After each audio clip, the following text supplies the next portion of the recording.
Hello again, Father Ken and my good friend Murphy. And we're here to talk, as we did last time, about the sacraments. Now remember how many sacraments there are? How many, Murphy? 7. 7. Remember that number. Well, today we're going to talk about the first 3. What together we call the sacraments of initiation. Initiation is a big word that means becoming a part of. And so these first 3 sacraments help us to become a part of the church, God's family. We can't just say, I'm a member of the church. We can't just say, I'm a Catholic. We need to go to ceremonies that bring us into the church. And these first 3 sacraments, those special moments when we know that Jesus is with us, there are different steps bringing us more and more into the church. And those first 3 sacraments are, the first one that we receive, baptism. Baptism. And that's when the priest or the deacon pours water on our head and we become a child of God. And that's our first step into the church. And by the way, we have been talking about things that every Catholic home should have. Another thing you should have is a place where you have holy water. Every Catholic home should have holy water that they can use to bless themselves from time to time, or even you can sprinkle around the rooms as a sign of God's presence with you. Reminds us of our baptism, but also is a special blessing that God is with us. So every Catholic home should also have holy water, because that first sacrament is so important. That's the first one that brings us into the church. That's a very, very first step. And there's a great story about baptism. One of my favorite saints, St. Josephine Bakhita, who didn't even grow up knowing anything about Jesus. And she had a horrible life until she finally was brought to people that talked to her about Jesus.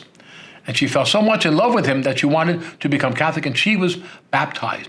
And her baptism meant so much to her that when she went into church, she didn't just bless ourselves with the holy water. She went over to the baptismal font and she would kiss it and say, "Here I became a child of God." Our baptism is that important to us. And you and I are baptized today as the first moment when the priest or deacon poured water on our head. We are a child of God, the first sacrament.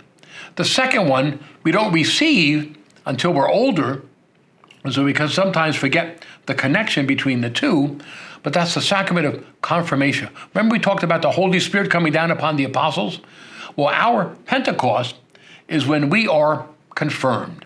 The Holy Spirit comes down upon us, strengthens us to live the faith, and sends us out to also be witnesses by the way that we live our life.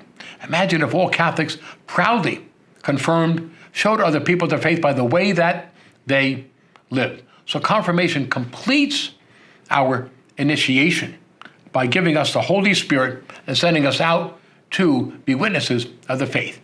Now you're thinking that's 2, but what about the third one?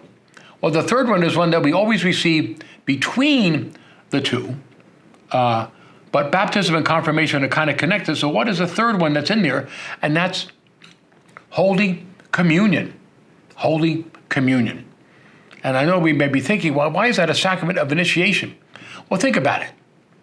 One of the most important things we do as Catholics is go to Mass and receive communion. And I can't be a full member of the church until I am able to do that.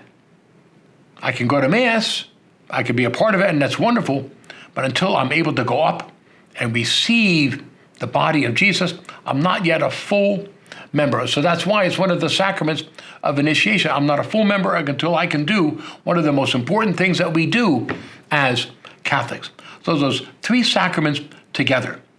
They are the sacraments of initiation that make us a part of the church, help us to belong to God's family. Baptism, confirmation, and Eucharist. The 3 sacraments of initiation.